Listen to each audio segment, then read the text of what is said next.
Pai do Senhor, 1 Coríntios 2, são coisas assim que fazem a diferença na vida da gente. Hein? Esse texto é maravilhoso. Versículo 1 diz: E eu, irmãos, quando fui ter convosco, anunciando-vos testemunho de Deus, não fui com sublimidade de palavras ou de sabedoria, porque nada me propus saber entre vós, senão a Jesus Cristo e este crucificado. E eu estive convosco em fraqueza, em temor e em grande tremor. E a minha palavra e a minha pregação não consistiram em palavras persuasivas de sabedoria humana, mas em demonstração do Espírito e de poder, para que a vossa fé não se apoiasse em sabedoria dos homens, mas no poder de Deus. Todavia falamos sabedoria entre os perfeitos, não porém a sabedoria deste mundo, nem dos príncipes deste mundo que se aniquilam, mas falamos a sabedoria de Deus, oculta em mistério, a qual Deus ordenou antes dos séculos para a nossa glória, a qual nenhum dos príncipes deste mundo conheceu, porque se a conhecessem não crucificariam o Senhor da glória. Mas como está escrito, as coisas que o olho não viu e o ouvido não ouviu e não subiram ao coração do homem, são as que Deus preparou para os que o amam. Mas Deus nos revelou pelo seu Espírito, porque o Espírito penetra todas as coisas, ainda as profundezas de Deus. Porque qual dos homens sabe as coisas do homem, senão o Espírito do homem que nele está? Assim também ninguém sabe as coisas de Deus, senão o Espírito de Deus. Amém? Diga: Pai, fala o meu coração e me ensina a tua palavra, em nome de Jesus. Amém. Pode sentar. Irmãos, quando eu li esse texto a primeira vez, eu entendi que a revelação, toda a revelação de Deus, principalmente no que está contido aqui no versículo 9 e no versículo 10, fala que toda a revelação vem do Espírito Santo para nós. E quando o Espírito Santo nos revela o que somos, o que devemos ser, nós passamos a entender três coisas que são deveres nossos, como homens e mulheres de Deus, como cristãos. O primeiro dever é o de nos apropriarmos das coisas de Deus, daquilo que Deus tem para nós, do chamado. O primeiro chamado de Deus é para a nossa salvação. É o primeiro chamado. A maior preocupação de Deus é que você seja salvo. Alguém hoje entende pelo Espírito Santo a urgência da salvação, da preservação da alma? Porque quando eu começo a entender a necessidade da minha alma de salvação, eu começo a perceber o poder da apropriação do Espírito na minha vida. É quando, sabe aquele versículo não, aquele adágio popular que colocam em carros, propriedade exclusiva, né? Propriedade exclusiva de Deus. Quando eu percebo pelo Espírito a urgência da minha alma, é que Deus, pelo mesmo Espírito, está se apropriando de mim. E Ele, quando se apropria de mim, Ele me faz perceber a minha necessidade de salvação, de vida eterna. Ele começa a me revelar o cálice da salvação. Veja aí em Salmo 116, diz assim, verso 13: Tomarei o cálice da salvação e invocarei o nome do Senhor, disse o salmista. Amém? Então o cálice da salvação é o primeiro que você tem que tomar. Primeiro. Tem gente que entra na religião, passa um tempo aí, diz que é crente, que é evangélico, que é isso, que é aquilo outro, e na verdade não passou ainda, não recebeu, ou não se apoderou, não se apropriou, palavra melhor, do cálice da salvação. Quando você chega na igreja, irmão, o primeiro alimento que você tem que requerer de Deus, a primeira revelação que você tem que requerer do Senhor é: Senhor, o que eu faço para ser salvo? Amém? Essa foi uma pergunta que um fariseu fez ao Senhor. Um fariseu disse ao Senhor: Senhor, o que eu faço para ser salvo? O nome dele era Nicodemos. O Senhor olhou para ele e disse o quê? É necessário nascer de novo. E ele falou e disse: olha, quem nasce da carne é carne, mas quem nasce do Espírito é Espírito. Então, pelo poder da apropriação divina, eu começo a perceber a minha urgência de salvação. É a primeira coisa que eu vou buscar. É a primeira sede que eu tenho na casa de Deus. A primeira fome que eu tenho é me apropriar da minha própria salvação. Eu não quero ficar dentro de uma religião, sentado numa cadeira, numa poltrona de igreja, anos e anos a fio, sem ser salvo. Amém? Não vale a pena. E tem pessoas que crescem dentro da obra de Deus, se tornam até pastores e não estão salvos. Tem.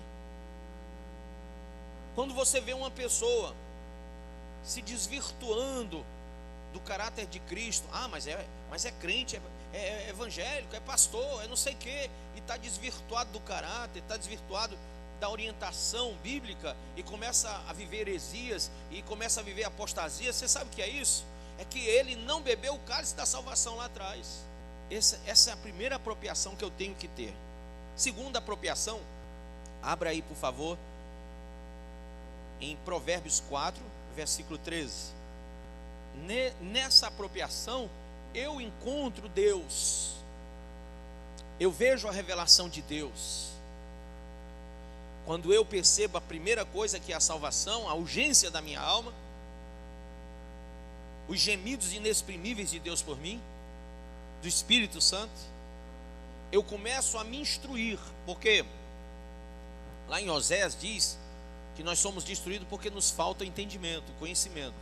Então, aqui em Provérbios diz assim, apega-te à instrução, apega-te à instrução e não a largues. Amém? Se apega à instrução e não largue.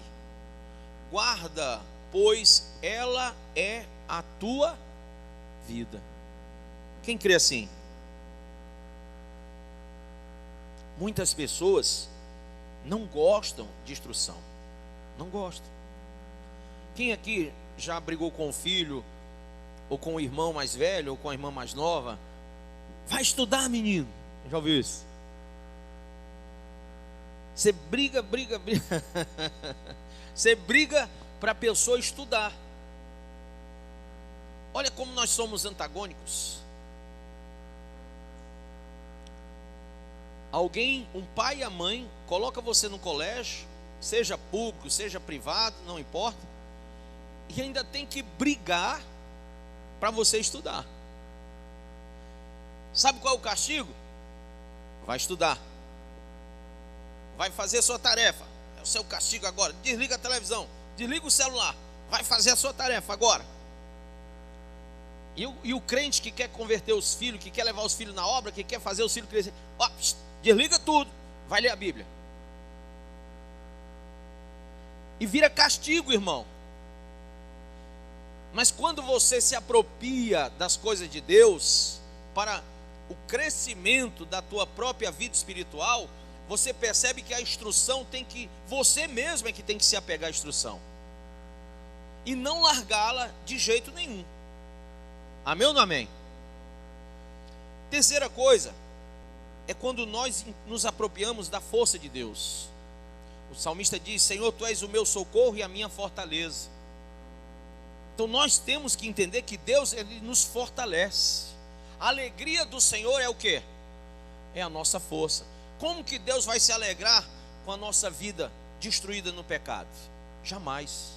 Deus nunca vai se alegrar de pessoas que vivem mal na presença dEle, que praticam o que é mal aos olhos dEle. Quem sabia que Deus vê tudo, vê todas as coisas, ouve todos os pensamentos, conhece tudo? Deus é onisciente, onipresente, onipotente, e Deus também tem o poder da presciência. Ele sabe o amanhã. Ele sabe o que vai acontecer contigo amanhã. Então, eu que sou pai de duas crianças, eu não sei o amanhã, mas eu tento instruí-los e fortalecê-los hoje, para que amanhã eles sejam alguém. Imagine Deus que já sabe o que eu vou ser, já sabe o que você vai ser.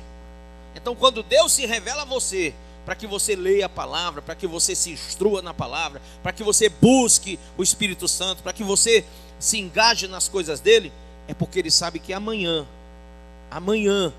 é grande o projeto de Deus na tua vida. É grande a obra de Deus na tua vida. Por isso que hoje, ele que sabe o amanhã, está projetando para você, no hoje, o que você precisa para o seu amanhã. A gente, quando não entende Deus, não percebe Deus, a gente fica tentando persuadir Deus a um outro estilo de vida. A gente não entende o prognóstico divino. Poxa, eu não sei o amanhã, ele sabe. Então, quando ele diz para mim para fazer algo, quem sou eu para discutir com quem sabe o amanhã?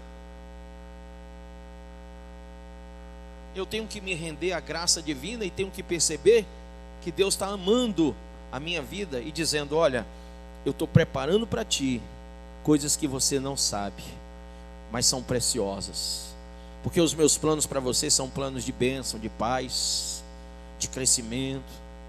Quando um cristão passa anos e anos e não se desenvolve, é porque ele passa a vida lutando contra Deus. O desvio moral, o desvio ético, o desvio doutrinário, o desvio eclesiástico, o desvio é sempre essa palavra desvio ou apostasia. Ela é algo que impede a ação de Deus em nós. Não é que Deus não possa fazer, é que nós é que dizemos: Deus, tu quer que eu seja isso e aquilo outro, mas eu não vou ser. Você imagina Deus falando com Moisés na sarça e dizendo: olha, Moisés, vai até Faraó, vai lá e liberta o meu povo. E ele diz: não, Senhor, não vou. Não vou não, porque eu pensei em ser outra coisa. Eu pensei em criar gado, eu pensei em fazer outro tipo de coisa da minha vida. E dá um tempo aí para mim, Senhor, que eu vou pensar. Eu vou ficar aí uns 5, 10 anos, 15 anos aqui no deserto. Vou ficar congregando aqui no deserto, esperando que eu possa então entender o teu projeto para a minha vida. Aquele povo que estava no Egito tinha passado mais 5, 10, 15 anos lá sofrendo, sim ou não? Claro que não. Deus tinha levantado outro. Porque a Bíblia diz que ninguém impede a ação de Deus. Então o que Deus queria fazer com Israel, o que Deus queria fazer com aquele povo que estava lá, ele ia fazer, ou por Moisés, ou por alguém, mas ele ia fazer. A questão é: nós queremos ser instrumentos de Deus, ou nós estamos querendo usar Deus como instrumento nosso? Essa é outra questão que nós temos que entender. Para nos fortalecer espiritualmente, nós temos que entender que Deus está nos dando uma oportunidade de sermos mais que vencedores em Cristo, de sermos instrumentos do Espírito Santo para a salvação do mundo, de sermos pastores, pastoras, de sermos missionários, de sermos, enfim, de exercermos a obra. Não só aqui, mas a Bíblia diz: Jerusalém, Judéia, Samaria, os confins da terra. Então vai longe o chamado. Mas será que eu tenho sido mal ouvido em relação ao chamamento de Deus? Será que eu não tenho dado crédito a isso? Então essa questão da apropriação do plano e do projeto de Deus. Depois vem a minha formação. Qual é a minha formação? Se eu entendo que eu tenho que me apropriar, ou tenho que ser propriedade do Senhor pelo Espírito, pelo entendimento espiritual, eu tenho que permitir e agir. São duas coisas importantes: permitir e agir. Você pode permitir que alguém empurre seu carro, mas seria mais interessante se você entrasse dentro do carro enquanto alguém empurra, para você dar partida. Então Deus está lá dando uma força para você chegar lá na frente, glorificando o nome dele, mas você está fora do que Deus queria que você estivesse. Você nunca vai dar partida nessa vida enquanto você não se juntar, não se unir ao projeto de Deus. Então, na minha formação, nós entendemos que esse é o segundo poder de Deus para nós apropriarmos e nos formarmos. Lá em Romanos 12, abra aí, no versículo 2 diz: e não vos conformeis com este mundo, mas transformai-vos pela renovação do vosso entendimento, para que experimenteis qual seja a boa, agradável e perfeita vontade de Deus. Diga comigo assim: Deus quer a nossa transformação e não a nossa conformação. Deus não quer que você se conforme. Deus quer que você se transforme. Me conformar é muito fácil. Aliás, um dos requisitos de uma pessoa que vive uma apostasia da vontade de Deus, um desvio daquilo do projeto de Deus, é que ela está conformada com tudo, com ela, com o que ela se tornou, com o que ela não se tornou, com o que ela faz, com o que ela deixou de fazer. Ela se conformou e ali ela esfriou. O conselho do apóstolo Paulo em Roma é: não fique conformado. Pare com isso. Uma pessoa inconformada é uma pessoa que luta pelo que quer, sim ou não? Ele está dizendo: não se conforme. Pô, se você está conformado em ir para o culto, ir para casa, ir para o culto, ir para casa, ir para o culto, ir para casa, ficar só nisso, você não tem relação com Deus, nem com o projeto de Deus. Está entendendo? Veja, no mundo, da onde você saiu, os grandes, aqueles que se destacam lá, são pessoas inconformadas. Quanto tempo você acha que leva para uma pessoa se tornar grande lá fora? Vai ver a história. Eu estava vendo aquela jogadora Marta, jogadora de futebol. Poxa, ela vendia sacolé, ela vendia um monte fazia coisas no interiorzinho dela. Todo mundo dizia: você não vai ser ninguém. Ela disse: eu não me conformo com isso, eu vou ser alguém, eu vou sair desse negócio aqui, eu não vou viver isso. Alguém dizia para ela: não, se acostume, se acomode, se acocore, que é isso aí mesmo, acabou. Ela disse: não, eu não me conformo com essa aqui. Ah, mas essa é a vida da sua mãe, da sua avó, da sua bisavó, da sua tataravó. Pode ser, mas a minha não vai ser. E ela lutou por isso, o ideal dela. Eu estava ouvindo lá fora, uma pessoa disse assim para mim: pastor, eu acho que eu não tenho condição de estudar, de ser alguém na vida. Eu não tenho condição, pastor. Eu não tenho cabeça para estudar. Eu não tenho. Estou olhando para a sua cabeça agora. Não, pastor, mas eu não tenho. Tem.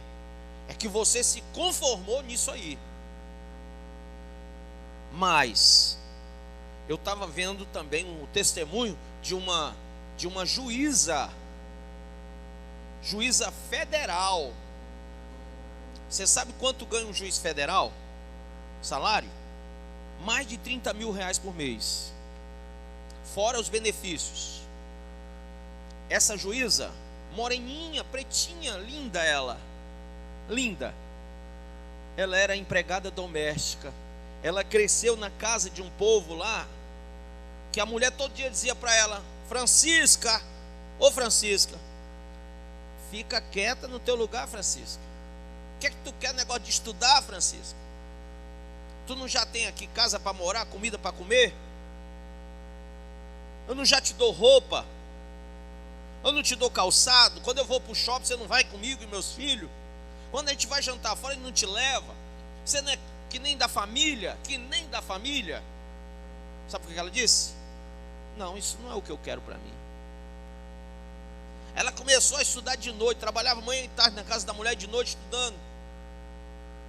Terminou o colegial, fez o supletivo, fez tudo, fez vestibular. Ah, meu irmão, passou para direito. Aí a mulher chegou para ela: você é louca?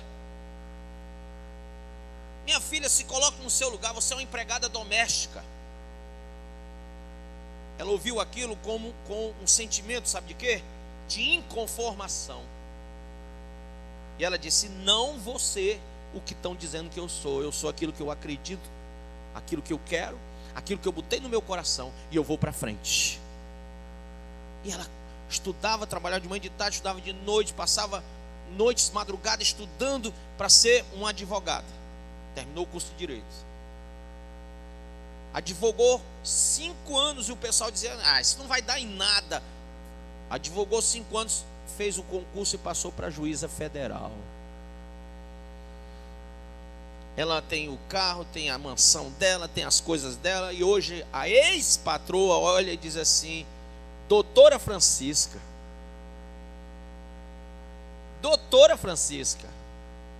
é mole ou não?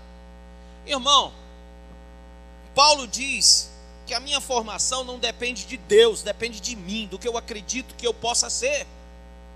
Você acredita que você pode ser grande na presença do Senhor? Você acredita que você pode conquistar os seus sonhos? Que você pode realizar os seus projetos? Então, meu irmão, se você acredita, vai nessa fé. Você tem que usar a sua fé. Não pode ficar conformado com nada, mas tem que se transformar, renovando o teu entendimento. Porque a vontade de Deus para você não é ruim, Deus não é mau. Deus tem uma vontade aqui, diz, boa, perfeita e agradável.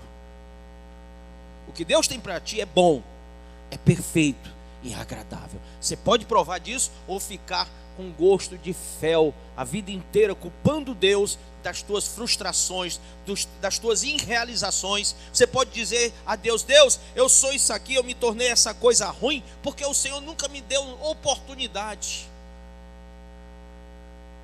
Para você se formar, você precisa renovar o seu entendimento quanto à pessoa de Deus. Deus quer o melhor para você. Amém ou não amém? E às vezes Deus fala através do pai e da mãe, por mais que você não entenda, mas fala. E pelo pastor, por mais que você não perceba, mas ele fala. Você vai arrumar um namoradinho, ou uma namoradinha, aí o pai e a mãe dizem não, aquele não bem redondo. Aí chega para o pastor,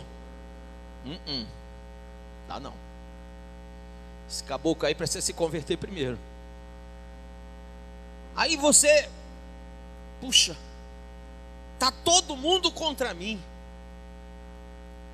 Em vez de você ouvir o conselho das autoridades que Deus constituiu sobre a sua vida, você vai lutar contra a autoridade. Isso não é uma formação, isso é uma deformação do teu caráter. Isso vai te prejudicar lá na frente, sabe por quê? Porque lá na frente você vai ser pai ou mãe. Deus queira que você seja pastor, pastora. E aí? Eu conheço um rapaz que ele era adolescente, aprontou que só aqui na igreja. Eu metia o pau nele, disciplinava e tal, e afastava ele e tal. E terminei o namoro dele com outra pessoa que não dava. E ele na carnalidade, eu pá, disciplina. E ele estava com ódio a mim, queria meu sangue todo dia, parecia um vampiro. Saiu da igreja, foi para outro ministério. Lá ele se engajou na obra e tal, e casou, se tornou um pastor. 2, 3 anos depois que ele iniciou o pastoreio dele, ele me liga. Eu disse: quem é, rapaz? Esse número eu não conheço. Quando eu não conheço o número, eu passo para minha esposa, para ela atender, que eu não gosto de atender quem eu não conheço. Aí ela atendeu e disse: quem é? E ele disse o nome dele. Lembra de mim? Ah, lembro sim. Eu sou pastor, eu queria falar com o pastor. Tá bom. Aí eu atendi. Diga, meu filho. Ele disse: pastor, eu queria te pedir perdão. Eu disse: por quê? Porque eu sou pastor agora. Pastor, eu me peguei mordendo a língua dentro do gabinete com um casal de jovens, falando exatamente as frases que eu odiava que o senhor falasse para mim. E Deus mandou eu falar as mesmíssimas coisas que o senhor falou e que eu odiei o senhor durante anos por causa daquilo. Eu saí da Cristo Salva por causa disso. E hoje eu sou pastor e estou falando isso para as outras pessoas. Eu queria te pedir perdão, porque eu não entendia, eu não tinha uma mente de Cristo para perceber que o Senhor estava salvando a minha alma. O Senhor estava me dando uma força enorme para que o meu futuro fosse bom, perfeito e agradável. Jamais, pastor, o meu futuro poderia ser perfeito, bom e agradável com a pessoa que eu queria e que o Senhor não deixou. Olha que lindo. Eu hoje tenho uma mulher bacana comigo, que está comigo lado a lado na obra. Mas aquela que o Senhor não deixou eu casar, eu sei que ela casou com outro. E o outro era pastor. E ela desgraçou a vida do outro. O outro não é mais pastor. Acabou o ministério do homem. Ô pastor, eu queria te agradecer. Porque o que eu sou, eu devo àquela raiva que eu tinha do Senhor. Eu devo às brigas, aqueles momentos em que o Senhor se estressou comigo e que eu saía revoltado do gabinete pastoral. Hoje eu entendo que amor de pai é assim. Às vezes um pai tem que ser mais ostensivo para poder vencer as resistências dos filhos, sim ou não? Imagine um pastor com uma ovelha rebelde, obstinada de coração. O pastor tem que dar aquelas chulepadas santa, né? E ou faz ou então é inferno para aquela pessoa. E o inferno que eu estou falando não é o fogo, Ariel, não. É você casar com uma pessoa errada e ser infeliz por todos os teus dias. Infelizmente tem muita gente que não ouve e lá na frente é uma quebradeira só, sim ou não? Então na minha formação eu entendo isso. E ele me dá um exemplo aqui em 2 Coríntios 3:18, dizendo: e todos nós, com o rosto descoberto, refletindo a glória do Senhor, somos transformados de glória em glória na mesma imagem, como pelo Espírito do Senhor. Amém? E para eu ser transformado, eu não posso viver os velhos ideais. Deixa para trás. Tudo que é ideal antigo seu, deixa para trás. Viva a plenitude da graça de Deus. Amém, irmãos? 1 Pedro 1,15 diz: como é santo aquele que vos chamou, sede vós também santos em todo o vosso procedimento. Formação. Formação. Diga comigo, toda formação depende de uma grande informação. Ninguém é formado sem ser informado, porque Deus não invade a nossa vida. Deus bate na porta. Através da informação, Ele bate na porta dizendo: e aí? O que é que você vai fazer com esse conhecimento? E se você quiser formar-se como nova criatura em Cristo, como cheio do Espírito Santo, se você quer viver na plenitude do Espírito, você pega aquela informação e traz para você, e você começa a trabalhar a sua vida em cima daquilo. Amém? Terceiro ponto e último: doação. Eu entendo a apropriação de Deus na minha vida, eu entendo a formação de Deus na minha vida, mas agora eu tenho que entender o que é doação de Deus para mim e de mim para Deus. Se eu não entendo, é complicado. Jesus disse: sem mim nada podeis fazer. Amém? Então você tem que invocar Deus para o teu casamento, para a tua família, para os teus negócios, para a tua vida sentimental, para a tua vida religiosa. Você tem que estar invocando Deus, porque sempre Deus tem que fazer parte de tudo. Quem aqui ora antes de almoçar, de jantar? Quem ora? De verdade, não é só aquela oração. Amém. Uma oração. Também não precisa ser de 1 hora, senão esfria a comida. Mas quando você ora, você está convidando Deus para aquele momento da sua vida também, para que Ele te traga saúde através daquele alimento. Eu já chamei Deus para jantar comigo lá no Parque Recreio. Quem já ouviu falar desse restaurante?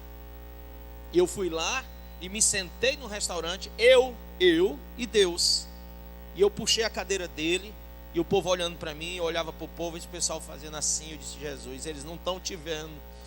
E eu puxei, eu mandei ele sentar, e eu sentei, e eu servi Coca-Cola para ele, que crente toma Coca-Cola, né? Crente que quer morrer cedo. E eu botei para mim, e pedi um aperitivozinho assim, uma batatinha com carnezinha do sol.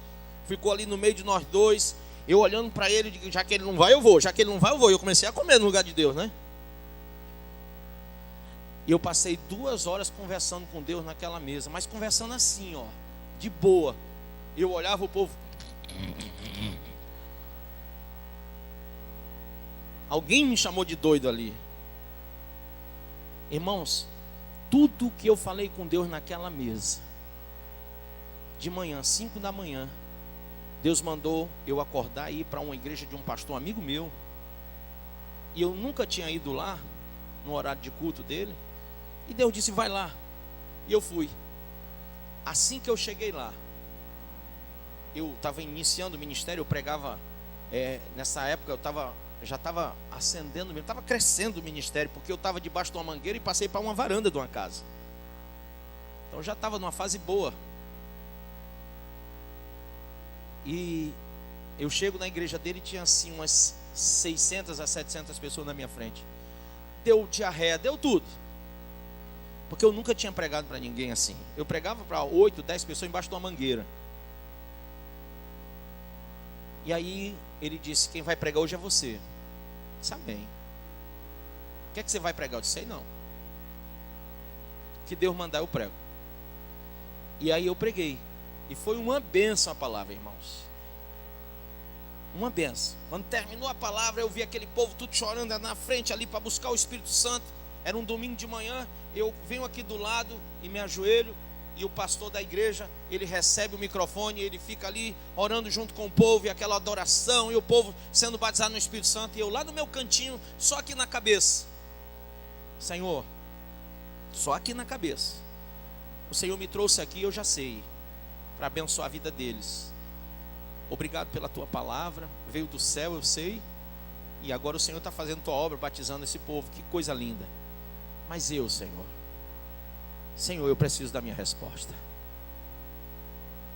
E aquele pastor veio até onde eu estava, largou o povo, veio aqui onde eu estava ajoelhado e disse assim no meu ouvido: o Senhor estava contigo ontem, sem saber de nada, quando você sentou naquela mesa do restaurante.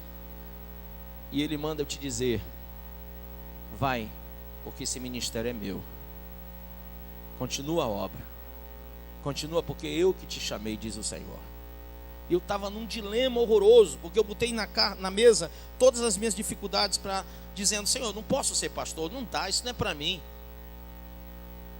E ali Deus disse: você vai agora entender que o chamado é meu.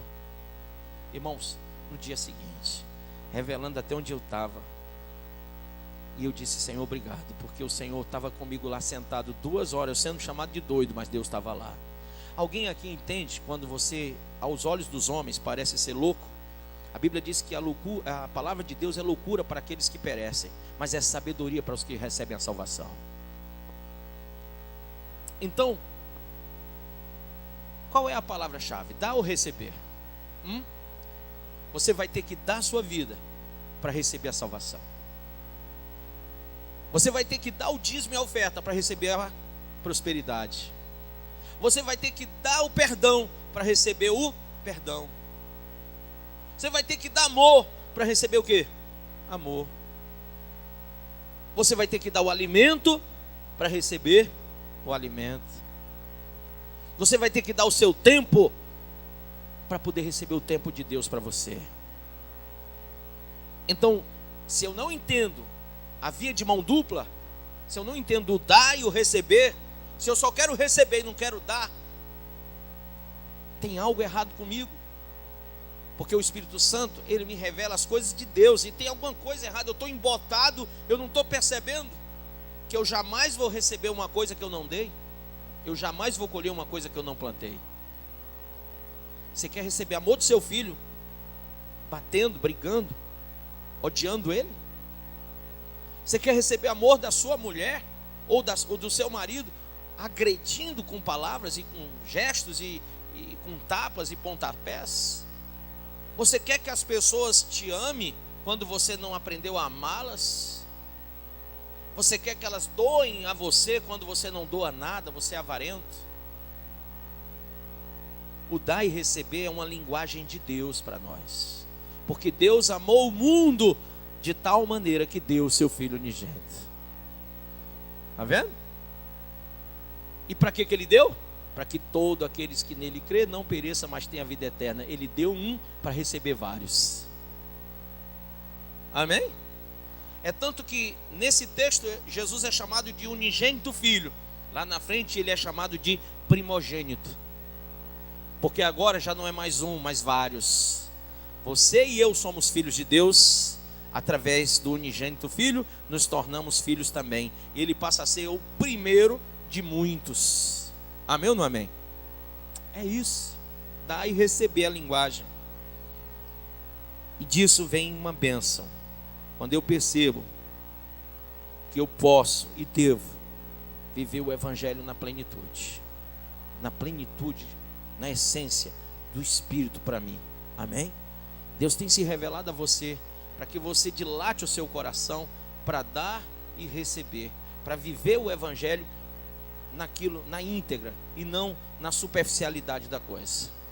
Chega, irmão, de você ser superficial, de você estar sempre ali à margem. Deus está te chamando, como Ele chamou Pedro, Ele está te chamando para andar sobre as águas. Como Ele chamou Elias, Ele está te chamando para que você faça o fogo descer do céu. Como Ele chamou a tantos outros, Ele está chamando você para que você seja motivo da glória dEle. Curve a sua cabeça. Deus Pai, Deus Filho e Deus Espírito Santo, eu te peço, Senhor, que o Senhor se revele ao teu povo e que as coisas que o olho não viu, que o ouvido não ouviu e que não chegou ao coração de homem algum, que elas sejam reveladas como são pelo teu Espírito Santo na vida de cada um aqui. Senhor Deus, eu sei que o Senhor nos revela pelo teu Espírito e que o teu Espírito penetra todas as coisas. O Senhor pode se revelar a nós essa noite, através da nossa fé. Nós podemos comungar contigo, não somente vamos ter koinonia, comunhão uns com os outros, mas contigo, Senhor. Porque nós não queremos aqui manter apenas comunhão uns com os outros, mas queremos te convidar para essa comunhão.